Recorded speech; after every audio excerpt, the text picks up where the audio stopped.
Welcome to టీవీ7 news. బులెటిన్ల ముందుగా హెడ్లైన్స్. జిల్లాల పునర్విభజనపై సీఎం చంద్రబాబు సమీక్ష.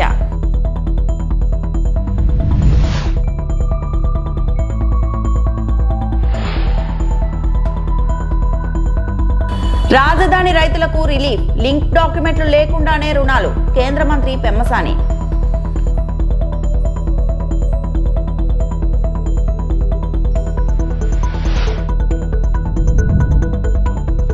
మహిళా కమిషన్ విచారణకు నటుడు శివాజీ.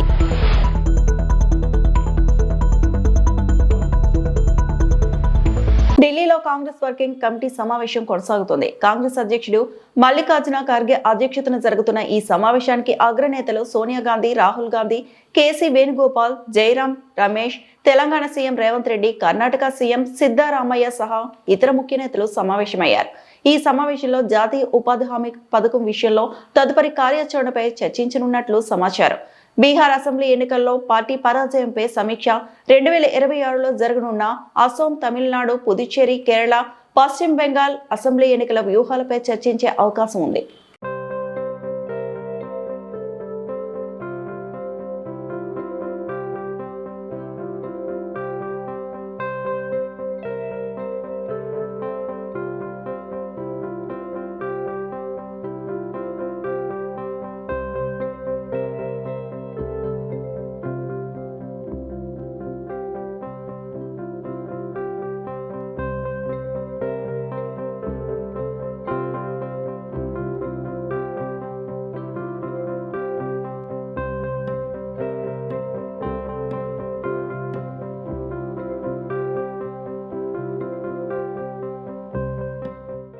జిల్లాల పునర్విభజనపై స్వల్ప మార్పులు చేర్పులతో ముందుకెళ్లాలని ముఖ్యమంత్రి నారా చంద్రబాబు నాయుడు అధికారులను ఆదేశించారు.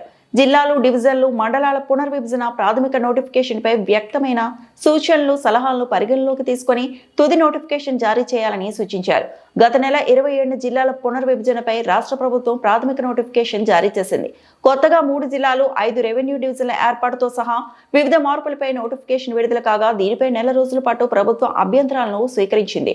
రాష్ట్ర వ్యాప్తంగా మొత్తం 927 అభ్యంతరాలు, సూచనలు రాగా వాటిపై క్యాంపు కార్యాలయంలో శనివారం మంత్రులు, అధికారులతో ముఖ్యమంత్రి సమీక్ష నిర్వహించారు.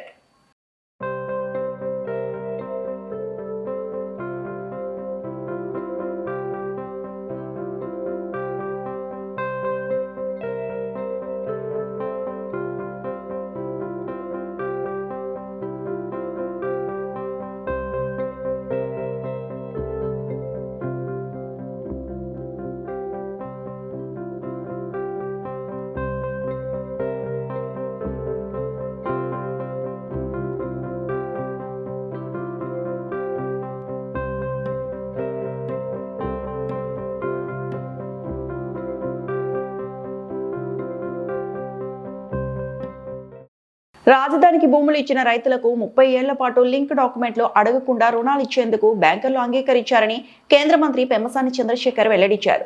రిటర్నబుల్ ప్లాట్లకు సంబంధించి సిఆర్డీఏ ఇచ్చే డాక్యుమెంట్ ఆధారంగానే రుణాలు ఇచ్చేందుకు బ్యాంకర్లు సమ్మతం తెలిపారని పేర్కొన్నారు. రాజధాని రైతుల సమస్యలపై పెమ్మసాని చంద్రశేఖర్, ఎమ్మెల్యే తాటికొండ శ్రావణ్ కుమార్ సిఆర్డీఏ కార్యాలయంలో సమావేశమయ్యారు. దాదాపు 3 గంటల పాటు వివిధ అంశాలపై చర్చించారు. అనంతరం మీడియాతో మాట్లాడిన పెమ్మసాని చంద్రశేఖర్ భేటీలో చర్చించిన విషయాలను మీడియాకు వెల్లడించారు. భూ వివాదాలకు సంబంధించిన అంశాలను త్వరలోనే ఓ కొలికి తెస్తామన్నారు. రాజధాని నిర్మాణ పనుల్లో అమరావతి ప్రాంతానికి చెందిన దాదాపు 10,000 మందికి ఉపాధి కల్పించేలా చర్యలు తీసుకుంటామని తెలిపారు. ఆ కమిటీ ద్వారా నెక్స్ట్ ప్లాన్ ఆఫ్ ఎగ్జిక్యూషన్ అంటే ఎవరికైతే జరీబు కావాలి, ఇవ్వాల్సి జెన్యున్గా రావాల్సిన వాళ్ళకి అలాట్ చేస్తారు. త్వరలో ఎవరైతే 1, 2 ఎక్కడైతే చిన్న చిన్న అవకతవకలు జరిగినాయో వాళ్ళకి ఒక నోటీస్ ఇచ్చే విధంగా ఎలా చేయాలనే దాని మీద డిస్కస్ చేసి అది ఎగ్జిక్యూట్ చేస్తాం. రెండోది, ఇంతకుముందు రిజెక్ట్ అయిన వాళ్ళు కొంతమంది ఉన్నారు, అంటే 415 మంది ఉన్నారు. వాళ్ళకి కూడా మొన్న ఏమనుకున్నామంటే అబౌవ్ 10 సెంట్స్ వాళ్ళే సర్వే చేద్దాం అనుకున్నాం. ఇప్పుడు కొంతమంది ఎమ్మెల్యే గారు వీళ్ళందరూ ఉండి లెస్ దాన్ 10 సెంట్స్ ఉండి రిజెక్ట్ అయిన వాళ్ళు ఉన్నారు 415 మంది, అవి కూడా చేయమన్నారు. సో దాని గురించి ఇంకొక 2 వీక్స్ పట్టేటట్టుంది టైం గ్రామ కంటాలది. తర్వాత నిన్న 400 kV లైన్స్ రీరూటింగ్ దగ్గర కొంతమంది రైతులు వాళ్ళు వచ్చి అబ్జెక్ట్ చేశారు. అంటే ఇది అందరికీ తెలియాల్సిన విషయం. ఆ రైతులు 2013లో ల్యాండ్ ఇచ్చారు. అంటే క్యాపిటల్ ఇదంతా అవ్వక ముందు ఇచ్చినటువంటి ల్యాండ్ అది. వాళ్ళు అనేది ఏంటంటే క్యాపిటల్ తర్వాత క్యాపిటల్ వచ్చినా కూడా మేము ఈ మధ్యనే ఇచ్చాము, ఆ ట్రాన్సిషన్లో ఇచ్చాం కాబట్టి మాది కూడా ల్యాండ్ పూలింగ్ కింద కన్సిడర్ చేయమంటారు. ఏంటంటే అధికారులు ఎంత ప్రయత్నించినా కూడా అది అయ్యేటువంటి పరిస్థితి కాదు. సుప్రీంకోర్టులో కేసు ఉంది. సుప్రీంకోర్టు కనుక జడ్జిమెంట్ వాళ్ళకి ఫేవర్గా ఇస్తే తర్వాత వాళ్ళకి కావాల్సినటువంటి ల్యాండ్ ఇస్తాము. ఇప్పుడు ఈ ల్యాండ్లు ఎవరికైతే వచ్చినాయో ప్లాట్స్ అన్నీ, వాళ్ళని బ్యాంకులకు వెళ్ళినప్పుడు 30 year లింక్ డాక్యుమెంట్ అడగకుండా ఉండే విధంగా మనం ఒక రిక్వెస్ట్ అడిగాం. దాన్ని బ్యాంకర్స్ అందరినీ పిలిచి లీడ్ బ్యాంకర్స్కి ఈరోజు చెప్పాం. ఆ లీడ్ బ్యాంకర్స్ ఒక 1 weekలో ఆల్ బ్యాంక్స్, చుట్టుపక్కల ఉన్న బ్యాంక్స్ అన్నిటికీ, స్మాల్ బ్యాంక్స్ అన్నిటికీ కూడా ఒక సర్క్యులర్ పంపించి మళ్ళీ ఏదైతే సిఆర్డిఏ ప్లాట్ అలాట్ చేసి రిజిస్టర్ చేస్తుందో వారిని 30 సంవత్సరాల వరకు కూడా లింక్ డాక్యుమెంట్లు అడగొద్దు, ఇదే ఫైనల్ డాక్యుమెంట్ అనే విధంగా కన్సిడర్ చేయమన్నా దాన్ని అందరికి ఒప్పుకున్నారు. ఆ ఇష్యూ కూడా ఎండ్ అయిపోతుంది ఈ రోజుతోటి. సిఆర్ ప్రెస్ ముందు రాగానే కొన్ని జంతువులు మొరగడం మొదలుపెట్టాయి. 72 ఏళ్ల వయసున్న నాయకుడిని పట్టుకొని చనిపోవాలని శాపనార్థాలు పెడుతున్నారు. కాలు విరిగిందని ఆనందపడుతున్నారు. రేవంత్ రెడ్డి ఒక్క భాషలోనే తిడతాడు, కానీ నేను మొదలు పెడితే 3-4 భాషల్లో తిడతా. కానీ మా అమ్మ నాన్న నేర్పిన సంస్కారం సీఎం కుర్చీకి గౌరవం ఇచ్చి తిట్టడం లేదు అని కేటీఆర్ పేర్కొన్నారు. కొంతమంది కొన్ని జంతువులు మొరుగుతున్నాయి. కేసీఆర్ గారు వచ్చి బయటికి వచ్చి ఒక్కసారి ప్రెస్ ముంగట కనవడంగానే కొంతమందికి ఆగమాగం అవుతుంది, అజీర్తి అవుతుంది, కడుపులో మొరుగుతున్నారు. ఎట్లా మాట్లాడుతున్నారో మీరు చూస్తున్నారు. ఎంత దుర్మార్గం కాకపోతే ఒక 71-72 ఏళ్ల పెద్ద మనిషి 2 సార్లు రాష్ట్రానికి ప్రజల చేత ముఖ్యమంత్రిగా ఎన్నుకోబడ్డ నాయకుడు, తెలంగాణ తెచ్చిన నాయకుడు, అట్లాంటి నాయకుడిని పట్టుకొని నోటికొచ్చిన మాటలు. ఒకసారేమో కాలు ఇరిగింది అని ఆనందం, ఇంకోసారేమో ఆయన చచ్చిపోవాలని చెప్పి శాపనార్థాలు. ఇది మంచిదేనా? ఇది మంచి పద్ధతేనా? మాకు రావా మాటలు, మాకు రావా బూతులు? రేవంత్ రెడ్డి, నీకు నేను చెప్తున్నా, నీకు ఒకటే భాష వచ్చురా నాయన, నాకు 3 భాషలు వచ్చు. నువ్వు ఒకటే భాషలో బూతులు తిడతావు. నేను అనుకుంటే గట్టిగా అనుకుంటే 3 భాషలలో తిడతా. హిందీలో, ఇంగ్లీష్లో, తెలుగులో తిడతా. నీకు ఒకటే వచ్చు. నేను పక్కా ఉర్దూలో కూడా తిడతా. ఇక మా అక్క వాళ్ళను, మా అన్న వాళ్ళని అడిగి కొన్ని రోజుల గోర్మాటి భాష కూడా నేర్చుకుని అందులో కూడా తిడతా. మా లంబాడా సోదరుల భాష కూడా నేర్చుకొని అందులో కూడా తిడతా. కానీ ఇప్పుడు నువ్వు కూర్చున్న పదవి దానికి గౌరవం ఇచ్చి మాట్లాడతలేవు. ఎందుకంటే మాకు నీకంటే ఎక్కువ వచ్చు భాష, నీకంటే ఎక్కువ తిట్లొచ్చు. కానీ మా అమ్మ నాయన నన్ను సంస్కారంతో పెంచారు. నిన్ను ఎట్లా పెంచారో నాకు ఎరకలేదు. అవి ఏం మాటలు, ఏం భాష? ఈ రోజు జర్నలిస్టులను రాష్ట్ర వ్యాప్తంగా అక్రమ అరెస్టులు చేస్తున్నారు. అరెస్టు చేసిన జర్నలిస్టులను వెంటనే విడుదల చేయాలని బీఆర్ఎస్ పార్టీ తరఫున డిమాండ్ చేస్తున్నాం. ప్రజాస్వామ్యంలో ప్రశ్నించే హక్కును కల్పిస్తానని రేవంత్ రెడ్డి చెప్పి ఈ రోజు జర్నలిస్టులను అక్రమంగా అరెస్టులు చేస్తున్నారని హరీష్ రావు పేర్కొన్నారు. ఇవాళ జర్నలిస్టులను అక్రమంగా రాష్ట్ర వ్యాప్తంగా అరెస్ట్ చేస్తా ఉన్నారు. రాష్ట్ర వ్యాప్తంగా అరెస్ట్ చేసిన జర్నలిస్టులను వెంటనే విడుదల చేయాలని చెప్పి బీఆర్ఎస్ పార్టీ డిమాండ్ చేస్తా ఉంది. ఈ జర్నలిస్టుల అక్రమ అరెస్ట్ ను బీఆర్ఎస్ పార్టీ తీవ్రంగా ఖండిస్తా ఉంది. నువ్వేం చెప్పినావు రేవంత్ రెడ్డి? 6 గ్యారంటీలతో పాటు 7వ గ్యారంటీ ప్రజాస్వామ్య హక్కు, ధర్నా చేసే హక్కు మేము కల్పిస్తామని చెప్పినావు. ఇవాళ జర్నలిస్టులు కనీసం బండి దిగి గేట్ కాడికి పోకముందే అరెస్ట్ చేస్తున్నావు. వాళ్ళు ప్రజాస్వామ్యయుతంగా ధర్నా చేసే అధికారం లేదా? దరఖాస్తు ఇచ్చే హక్కు లేదా? మరి నువ్వు ఆ రోజు నీ మేనిఫెస్టోలో మొదటి పేరాలోనే చెప్పినావు, ప్రశ్నించే హక్కు, ప్రజాస్వామ్య హక్కు 7వ గ్యారంటీగా ఇస్తున్నా అని చెప్పినావు. ఇవాళ రాష్ట్ర వ్యాప్తంగా జర్నలిస్టుల గొంతు కోసినావు, అందరినీ కోసినావు. ఇవాళ రైతుల్ని కోసినావు, కార్మికుల్ని కోసినావు, విద్యార్థుల్ని గొంతు కోసినావు, నిరుద్యోగుల గొంతు కోసినావు. లాస్ట్కు ప్రజాస్వామ్యంలో 4వ పిల్లర్ అయినటువంటి జర్నలిస్టుల గొంతు కూడా కోసినావు కదా. ఇలా కేసీఆర్ గారు ఉన్నప్పుడు 26,000 అక్రిడేషన్ కార్డులు ఇచ్చారు. జర్నలిస్టుల కోసం 100 కోట్ల రూపాయల కార్పస్ ఫండ్ను ఏర్పాటు చేశారు. కరోనా వస్తే జర్నలిస్టులను కాపాడుకున్నారు. జిల్లాల్లో జర్నలిస్టులకు ఇండ్ల స్థలాలు ఇచ్చింది బీఆర్ఎస్ ప్రభుత్వం. రేవంత్ రెడ్డి వచ్చిన తర్వాత ఆ రోజేమో గొప్ప గొప్పగా చెప్పిండు, గవర్నమెంట్లకు వస్తే చాలు, ఓడదాటేదాకా ఓడమల్లప్ప, ఓడదాటినాక బోడమల్లప్ప. ఆనాడు ఏం చెప్పిండు? మేము అధికారంలోకి వస్తే జర్నలిస్టులకు ఇండ్లు కట్టిస్తాం, ఇండ్ల స్థలాలు ఇస్తాం, యూట్యూబ్ వాళ్ళకి ఇస్తాం, సోషల్ మీడియాకి ఇస్తాం, ఇంకా అక్రిడేషన్ కార్డులు పెంచుతా అన్నాడు. ఇవాళ ఏం చేసిండు? 26,000 మందికి కేసీఆర్ గారు అక్రిడేషన్ కార్డులు ఇస్తే 10,000కు తగ్గించారు. డెస్కుల్లో పనిచేసే వాళ్ళకి అక్రిడేషన్ కార్డే లేదంటున్నాడు. సోషల్ మీడియా వాళ్ళని పట్టుకొని వీళ్ళంతా టెర్రరిస్టులు, సోషల్ మీడియా యాక్టివిస్టులను కట్టడి చేయండి అంటున్నాడు. వాళ్ళ మీద కేసులు పెట్టి జైళ్ళల్లో వేస్తున్నాడు. సోషల్ మీడియా యాక్టివిస్టులను అవమానపరిచే విధంగా రేవంత్ రెడ్డి మాట్లాడుతూ ఉన్నాడు. ఉగ్రవాదులతో పోలుస్తా ఉన్నాడు. ఇంత దుర్మార్గమా? నువ్వు అక్రిడేషన్ కార్డులు పెంచుతానని 26,000కి 10,000 ఎట్లా చేస్తావు? నీ అన్యాయాన్ని దరఖాస్తు పెట్టడానికో ప్రశ్నించడానికి వస్తే అక్రమంగా అరెస్ట్ చేస్తావా? ఈ అరెస్టులను ఖండిస్తున్నాం. తక్షణమే వాళ్ళని విడుదల చేయాలని డిమాండ్ చేస్తున్నాం. 26,000 అక్రిడేషన్ కార్డులను పునరుద్ధరించాలని చెప్పి బీఆర్ఎస్ పార్టీ పక్షాన డిమాండ్ చేస్తున్నాం. జర్నలిస్టుల పోరాటానికి బీఆర్ఎస్ పార్టీ సంపూర్ణమైన మద్దతును ప్రకటిస్తుంది. మీ పక్షాన రాబోయే అసెంబ్లీ సమావేశాల్లో బీఆర్ఎస్ ప్రభుత్వాన్ని నిలదీస్తుంది, ప్రశ్నిస్తుంది, జర్నలిస్టులకు సంపూర్ణ మద్దతును అందిస్తుంది. సింగరేణిలో క్యాన్సర్ వచ్చిన వాళ్లను, గుండెకు బైపాస్ సర్జరీ చేసిన వాళ్లను, కాళ్ళు కండ్లు లేని వాళ్లను కూడా మెడికల్ బోర్డు సభ్యులు ఫిట్ గా ఉన్నారంటూ ఉద్యోగం చేసుకోమని అంటున్నారు. సర్జరీలతో ఇబ్బందులు పడుతున్నామని, తమకు విరమణ ఇవ్వాలని కోరినా కూడా మెడికల్ బోర్డు సభ్యులు అన్ఫిట్ సర్టిఫికేట్ ఇవ్వకుండా ఇబ్బందులు పడుతున్నారు. 2 సార్లు బోర్డు పెడితే మొదటిసారి 55 మంది వెళ్తే అందులో 5గురిని మాత్రమే, రెండోసారి 123 మంది వెళ్తే అందులో 23 మందిని మాత్రమే మెడికల్ గా అన్ఫిట్ చేశారు అని హరీష్ రావు పేర్కొన్నారు. ఇవాళ మేము కొంతమంది కార్మికులు తీసుకొని వచ్చి డైరెక్టర్ పా గారిని, గౌతమ్ గారిని కలిసాం. వీళ్ళు పెట్టిందే 2 సార్లు మెడికల్ బోర్డు. ఆ మెడికల్ బోర్డులో కూడా కాళ్ళు లేని వాళ్లను, కళ్ళు లేని వాళ్లను, క్యాన్సర్ వచ్చిన వాళ్లను, గుండెకు బైపాస్ సర్జరీ అయిన వాళ్లను అన్ఫిట్ చేయాల్సింది పోయి నువ్వు మంచిగున్నావు పోయి పని చేయమంటున్నారు. బైపాస్ సర్జరీ అయింది, కడుపు మొత్తం జీరిండ్రు, క్యాన్సర్ రోగం వచ్చింది, ఒక కాలు తీసేసిండ్రు, 2 కళ్ళు కనబడతలేవు. అటువంటి వాళ్ళను కూడా మెడికల్ బోర్డుకు పోతే కావాలని వాళ్ళని ఇబ్బందులకు పెడుతూ ఆ కుటుంబాలని ఇవాళ మెడికల్ గా మీరు ఫిట్ ఉన్నారు పని చేయమని చెప్తా ఉన్నారు. 2 సార్లు బోర్డు పెడితే 55 మంది పోతే 5గురినే మరి మెడికల్లీ అన్ఫిట్ చేసినారు. రెండోసారి 123 మంది పోతే 23 మంది మాత్రమే మెడికల్ అన్ఫిట్ చేసి 100 మందిని మీరు ఫిట్ ఉన్నారు పోయి పని చేయమంటున్నారు. అంటే ఒకటి మెడికల్ బోర్డు పెట్టరు, పెట్టినా ఏడాదికి ఒక్కసారి పెడతారు.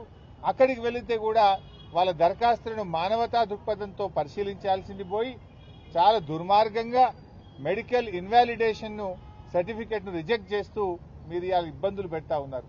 అందుకే ఆ కార్మికుల్నే తోలుకొని వచ్చినాం. ఇవాళ క్యాన్సర్ వచ్చిన వాళ్ళను, గుండెకు బైపాస్ సర్జరీ అయినటువంటి వాళ్ళను, కాళ్ళు లేని వాళ్ళను, కళ్ళు లేని వాళ్ళను, ఒకవైపు కిడ్నీలు ఫెయిల్ అయిపోయి చేతిలో బ్యాగ్ పట్టుకొని నడుస్తున్నటువంటి వాళ్ళను అసలు మీకు ఎట్లా చేతొచ్చింది, ఎట్లా మనసు వచ్చింది అని నేను రేవంత్ రెడ్డి ప్రభుత్వాన్ని అడుగుతా ఉన్నా. బట్టి విక్రమార్క గారు మీరే కదా మంత్రి, నువ్వు పెద్ద మాటలు కోటలు దుంకుతాయి నీ, నువ్వు మాది ప్రజాప్రభుత్వం అంటావు. ఇది ప్రజాప్రభుత్వమా? ఇది కార్మిక కంట ప్రభుత్వం, కార్మికులను గోసబెట్టే ప్రభుత్వం, ప్రజలను గోసబెట్టే ప్రభుత్వం, మానవత్వం లేని ప్రభుత్వం. ఈ దుర్మార్గాన్ని మేము తీవ్రంగా ఖండిస్తా ఉన్నాం. తక్షణమే మెడికల్ బోర్డు పెట్టి మానవతా దృక్పథంతో డిపెండెంట్ ఉద్యోగాలను పునరుద్ధరించాలని చెప్పి మేము ప్రభుత్వాన్ని డిమాండ్ చేస్తున్నాం. Nizamabad police commissioner P Sai Chaitanya ఆదేశాల మేరకు బోధన్పట్నంలో చైనా మంజా విక్రయాలపై ప్రత్యేక నిఘా ఏర్పాటు చేసినట్లు పట్టణ సిఐ వెంకటనారాయణ తెలిపారు. సంక్రాంతి పండుగను దృష్టిలో పెట్టుకుని నిషేధిత చైనా మంజాల విక్రయాలపై కఠిన చర్యలు తీసుకుంటామని సీఐ హెచ్చరించారు. ఇప్పటికే పలు దుకాణదారులకు పోలీసులు నోటీసులు జారీ చేసినట్లు వెల్లడించారు. చైనా మాంజాలు ప్రజలకు, పక్షులకు, జంతువులకు ప్రాణాపాయాన్ని కల్పించడంతో పాటు పర్యావరణాన్ని తీవ్ర హానిని కలిగిస్తాయని సీఐ వివరించారు. నిబంధనలు ఉల్లంఘించి చైనా మాంజాను విక్రయించిన దుకాణ యజమానులపై చట్టపరమైన చర్యలు తప్పవని స్పష్టం చేశారు. నిషేధాన్ని ఖచ్చితంగా అమలు చేయడంలో ప్రజలు పోలీసులకు సహకరించాలని, అక్రమ విక్రయాలపై సమాచారం అందించాలని కోరారు. బోధన పట్టణ ప్రజలకు పోలీసు వారి నమస్కారాలు. బోధన పట్టణంలోని గాలిపటాల అమ్మేటటువంటి దుకాణదారులకు మా పోలీసు వారి విజ్ఞప్తి ఏమనగా, ఈ చైనా మాంజా అనేది నిషేధించడం జరిగింది. మా సిపి గారి యొక్క ఆదేశాల ప్రకారము బోధన్ పట్టణంలో కానీ నిజామాబాద్ కమిషనరేట్లో ఎట్టి పరిస్థితుల్లో కూడా చైనా మాంజా అనేది ఈ అమ్మటం నిషేధించడం జరిగింది. దీనివలన ప్రజల ప్రాణాలు మరియు జంతువుల యొక్క ప్రాణాలకు ముప్పు ఏర్పడుతుంది కాబట్టి వాటిని మొత్తంగా నిషేధించడం జరిగింది. మా బోధన్ పట్టణంలో 7 దుకాణాలను చెక్ చేయడం జరిగింది. వారికి నోటీసులు కూడా ఇవ్వడం జరిగింది. ఎట్టి పరిస్థితుల్లో కూడా చైనా మాంజా అనేది అమ్మినట్లయితే వాటి మీద చట్టపరమైన చర్యలు తీసుకోవడం జరుగుతుంది. నటుడు శివాజీ బుద్ధ భవన్లో మహిళా కమిషన్ ఎదుట విచారణకు హాజరయ్యారు. హీరోయిన్లను ఉద్దేశించి శివాజీ చేసిన అభ్యంతర వ్యాఖ్యలు తీవ్ర దుమారాన్ని రేపాయి. ఈ అంశాన్ని సుమోటోగా స్వీకరించిన మహిళా కమిషన్ వివరణ ఇవ్వాలని శివాజీకి నోటీసులు ఇచ్చిన విషయం తెలిసిందే. దీంతో విచారణకు హాజరైన శివాజీ ఆ వ్యాఖ్యలపై వివరణ ఇచ్చారు. శివాజీ స్టేట్మెంట్ ను మహిళా కమిషన్ రికార్డు చేసుకుంది. ఇప్పటికీ ఈ అంశంపై సోషల్ మీడియా వేదికగా శివాజీ క్షమాపణలు చెప్పారు. ఏదైతే తెలంగాణ మహిళా కమిషన్ వారు దండోరా ఫంక్షన్లో నా ద్వారా వచ్చిన అన్పార్లమెంటరీ లాంగ్వేజ్ మీద నేను చెప్పిన మాటలు కొంతమందికి నెగిటివ్గా కన్వే అవటం వల్ల వారు నాకు నోటీసులు ఇచ్చారు. ఆ నోటీసులకి సమాధానం వారికి సవివరంగా ఇచ్చాను. నా ఉద్దేశం నేను చెప్పానండి, ఇందులో అన్పార్లమెంటరీ వర్డ్స్ వచ్చినాయి. అలాగే మేడం గారు ఇప్పుడు నేను వచ్చాను కాబట్టి నా వైపు నేను మాట్లాడుకోవచ్చు. అలా కాకుండా ఎవరైతే దీనికి బాధపడ్డారో వాళ్ళ పాయింట్ ఆఫ్ వ్యూలో కూడా క్వశ్చన్లు అడిగారు. నన్ను అన్నిటికీ సమాధానం చెప్పాను. మేడం గారు ఏమంటారంటే, మీది ఒక ప్రజల్ని ఇన్ఫ్లుయెన్స్ చేసే మీడియా కాబట్టి ఇవాళ మీరు అన్నారు కాబట్టి రేపటి నుంచి అందరూ అయిన దానికి కాని దానికి ఆడవాళ్ళ మీద కామెంట్లు పెడతా ఉంటారు కదా అంటే, కరెక్టే మేడం, ఒక ఇన్ఫ్లుయెన్స్డ్ పర్సన్గా దయచేసి దీన్ని ఆపేద్దాం. ఎందుకంటే సమాజంలో ఇంకా చాలా విషయాలు ఉన్నాయి. ఇది మేడం గారు చెప్పిన దాని ప్రకారం ఎవరిని హర్ట్ చేయాలని కాదు, ఎవరిని ఇబ్బంది పెట్టాలని కాదు మేడం. నేను జరిగిన సంఘటన చూసి మాట్లాడాను. మాట్లాడిన అంశంలో తప్పుడు పదాలు దొర్లిని, దానికి అందరికీ నేను వివరణ ఇచ్చాను, నా అపాలజీస్ చెప్పాను అని కూడా చెప్పాను. మేడం గారు కూడా చూశారు. నాకు ఇక్కడికి వచ్చిన తర్వాత అర్థమైంది ఏంటంటే, నేను ఏదైతే ఆ రోజున నేను ఏదో జరగబోతుంది అని ఏదైతే గ్రహించానో, నాతో కెరీర్ మొదలుపెట్టిన వాళ్ళు చాలా మందికి ఎందుకో నా మీద వ్యతిరేకత ఉంది.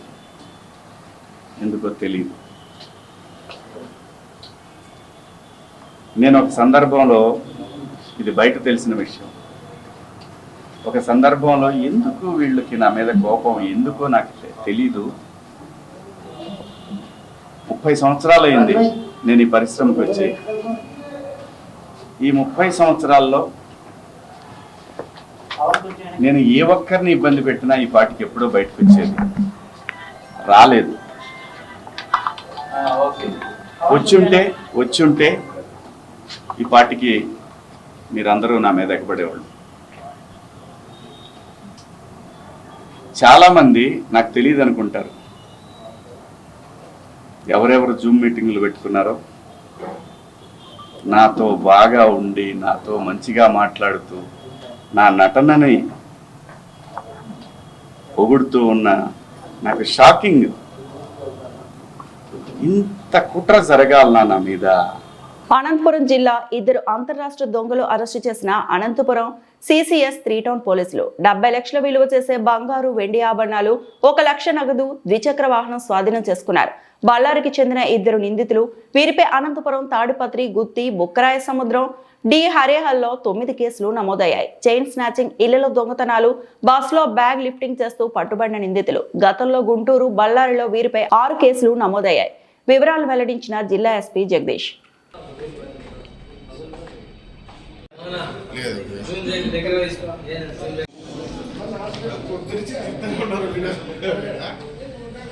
నువ్వు ఫోన్ చేస్తావు, నువ్వు నాతో మాట్లాడు.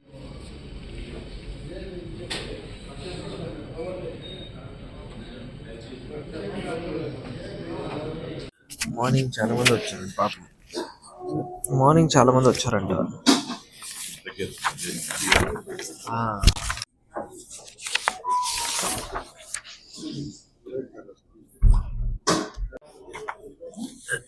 స్టార్ట్ చేయొచ్చా? అందరికీ నమస్తే అండి. సో ఈరోజు అనంతపురం జిల్లా పోలీస్ తరపు నుంచి ఒక 70 lakhs worth gold and silver ornaments property అంతా రికవర్ చేయడం జరిగింది. సో దీంట్లో 400 grams గోల్డ్ ఆర్నమెంట్స్, ఒక 7 kgs silver, 1 lakh rupees cash, ఒక 2-wheeler, total worth 70 lakh rupees. మనము ఒక ఇద్దరు ముద్దాయిలు, ఎదవల్లి మంజు మరియు రామదాసు, సో వీళ్ళిద్దరూ కూడా బళ్ళారి జిల్లా కర్ణాటక రాష్ట్రానికి చెందిన వాళ్ళు. సో వీళ్ళ వద్ద నుంచి మనము ఈ ప్రాపర్టీ అంతా కూడా రికవర్ చేయడం జరిగింది. సో వీళ్ళకి ప్రీవియస్గా కూడా ఒక 6 కేసెస్లో వీళ్ళు గుంటూరు అండ్ బళ్ళారిలో వీళ్ళు అఫెన్సెస్ చేయడం జరిగింది. సో ఇప్పుడు ప్రస్తుతానికి ప్రజెంట్ మనము ఈ 9 కేసెస్లో ఈ టోటల్ ప్రాపర్టీని మనము రికవర్ చేయడం జరిగింది. సో వీళ్ళు చైన్ స్నాచింగ్స్, బ్యాగ్ లిఫ్టింగ్, మరి హౌస్ బ్రేకింగ్ లాంటి అఫెన్సెస్లో అనంతపురము, తాడిపత్రి, గుత్తి అన్ని ఏరియాలో కూడా 2-wheelersలో అది తిరిగి ఈ అఫెన్సెస్, చైన్ స్నాచింగ్ అఫెన్సెస్ కూడా చేయడం జరిగింది. దాంతో పాటుగా ఈ బస్సెస్లో కూడా ప్రయాణికులతో పాటు కలిసి కో ప్యాసెంజర్స్ కింద ఉంటూ బ్యాగ్స్ కూడా వీళ్ళు లిఫ్ట్ చేయడము, ప్రాపర్టీ కొట్టేయడం ఇట్లాంటిది కూడా చేయడం జరిగింది. అది మాత్రమే కాకుండా డే టైంలో హౌసెస్ రేకీ చేసుకుని నైట్ టైం హౌస్ బ్రేక్ చేసి ఆ ప్రాపర్టీ కూడా వీళ్ళు తీసుకెళ్లడం జరిగింది. సో ఈ కేసులో అనంతపురం టౌన్ డిఎస్పీ గారు శ్రీనివాస్ గారి నేతృత్వంలో మన CCS inspector Seshagiri garu, Jaipal Reddy, Ramaiah and SI Rajasekhar Reddy, మరి Anantapur 3 town inspector Rajendranath Yadav and CCS staff అందరూ కూడా, local 3 town police station staff వీళ్ళందరూ కూడా కలిసి పనిచేసి ఈ ముద్దాయిల్ని పట్టుకొని వాళ్ళ వద్ద నుంచి ప్రాపర్టీ అంతా కూడా రికవరీ చేయడం జరిగింది. సో ప్రతిసారి కూడా ప్రెస్ మీట్లో, ప్రాపర్టీ అఫెన్సెస్ రిలేటెడ్ ప్రెస్ మీట్లో రిక్వెస్ట్ చేయడం జరుగుతుంది అండ్ పబ్లిక్కి కూడా ఇన్ఫార్మ్ చేయడం జరుగుతుంది. మీరు బయటికి వెళ్ళే టైంలో పోలీస్ డిపార్ట్మెంట్ తరపు నుంచి free of cost lockdowns monitoring system సంబంధించిన కెమెరాస్ ఇన్స్టాల్ చేయడం జరుగుతుంది. మీరు జస్ట్ ఒక డయల్ 100కి కాల్ చేసినా చాలు, లేదా అదర్వైజ్ డెడికేటెడ్ నెంబర్ కూడా ఇవ్వడం జరిగింది, దానికి కాల్ చేసినా చాలు. సో మీ ఇంట్లో వచ్చి మన వాళ్ళు ఫ్రీ ఆఫ్ కాస్ట్ కింద కెమెరా ఇన్స్టాల్ చేయడం జరుగుతుంది అండ్ సేఫ్గా మీరు బయటకు వెళ్ళి రిటర్న్ వచ్చిన తర్వాత మీ హౌస్ మీకు హ్యాండ్ ఓవర్ చేయడం జరుగుతుంది. ఇప్పుడు మళ్ళీ పండగలు వస్తున్నాయి, సంక్రాంతి ఉంటుంది, న్యూ ఇయర్ ఉంటుంది, బయటికి వెళ్తుంటారు. సో వెళ్ళే టైంలో సింపుల్ ప్రికాషన్స్, తాళాలు వేస్తారు, లాకర్లో అన్ని ప్రాపర్టీస్ పెడతారు, తాళం అక్కడే పిల్లో కింద బెడ్ కింద పెట్టి వెళ్ళిపోతుంటారు. లేదంటే ఇంట్లో లాక్ వేసే టైంలో బయట నుంచి లాక్ వేయకుండా లోపల నుంచి లాక్ వేయమని ఎప్పుడు కూడా చెప్తూ ఉంటాము. ఆ లాక్ కూడా బయట నుంచి లాక్ వేసి ఉంటారు. దానివల్ల ఎవరైనా రోడ్లో నడుచుకొని వెళ్ళే వాళ్ళకి కూడా తెలిసిపోతుంది వీళ్ళు ఇంట్లో లేరు అని చెప్పి.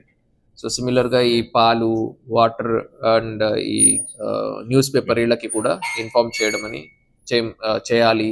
కొన్ని రోజులు మేము ఊర్లో ఉండట్లేదు అని చెప్పి అది కూడా మనం రిపీటెడ్గా చెప్తూ ఉంటాము. సో ఈ బేసిక్ సింపుల్ ప్రికాషన్స్ మనం ఫాలో చేసినట్టయితే చాలా వరకు అఫెన్సెస్ని అవాయిడ్ చేయొచ్చు. అన్నిటికంటే బెస్ట్ ఆ ప్రాపర్టీస్ని మీతో పాటు తీసుకెళ్ళడమా, లేదంటే బ్యాంక్ లాకర్స్లో పెట్టడమా. సో ఇట్లాంటివి మనము ఫాలో చేసినట్టయితే సో ఈ అఫెన్సెస్ని కూడా చాలా వరకు తగ్గించవచ్చు. Thank you. అవునండి, ఇద్దరు కూడా ఫ్రెండ్సే. సో రెగ్యులర్గా అఫెన్సెస్లో కలిసే చేస్తూ ఉంటారు, బళ్ళారి వాళ్ళు ఇండస్ట్రీ. అనంతపురం నగరంలో గుల్జర్పేటలోని టీడీపీ జెండా తొలగించారని నిరసన చేస్తున్న టీడీపీ కార్యకర్తలు వెంటనే తమ పార్టీకి క్షమాపణలు చెప్పి టీడీపీ జెండా ఆవిష్కరించాలని, టీడీపీ జెండాను తొలగించి వాట్సాప్ గ్రూప్లో రప్పా అని అంటే ఇక టీడీపీ పార్టీ కసాకసా మొదలు పెడుతుందని కార్యకర్తలు హెచ్చరించారు. ఒక పక్క ఎమ్మెల్యే గత 20 సంవత్సరాలుగా జరగని అభివృద్ధి ఈ 18 నెలల కాలంలోనే చేస్తుంటే ఇలాంటి నీచమైన పనులు చేయడానికి వైసీపీ పార్టీకి కార్యకర్తలకి చెల్లుతుందని అన్నారు. ఒక 20 ఏళ్లుగా అనంతపురంలో ఇటువంటి అభివృద్ధి జరగలేదు. రోడ్లు, కాలువలు, వీధి లైట్లు లేక వర్షపు నీరు వచ్చి ఇబ్బంది పడుతున్న గుల్జర్పేట ఇప్పుడు మా ప్రభుత్వం వచ్చిన తర్వాత అభివృద్ధి చేస్తుంటే ఎందుకయ్యా మీకు ఇంత ఓర్వలేని బుద్ధి? వెంటనే సంఘటన స్థలానికి పోలీసులు చేరుకొని వైసీపీ కార్పొరేటర్ అక్కడికి పిలిపించి క్షమాపణలు చెప్పించి పంపించారు. అనంతరం టూ టౌన్ పోలీస్ స్టేషన్లో ఫిర్యాదు చేసిన టీడీపీ కార్యకర్తలు.